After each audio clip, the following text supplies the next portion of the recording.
শোনো আল্লাহর প্যারে বান্দা, দিন থাকতে হইও না আন্ধার। ও মজবুত করো গো ঈমান, কেন পড়ো না কোরআন?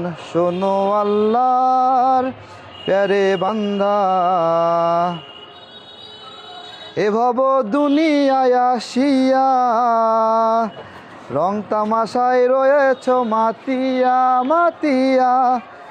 এ ভব দুনিয়ায় আসিয়া রং তামাশায় রয়েছ মাতিয়া।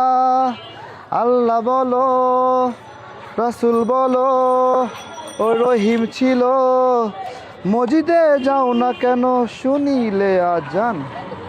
শোনো আল্লাহর প্যারে বান্দা, দিন থাকতে হইও না আন্ধার। ও মজবুত করো গো ঈমান,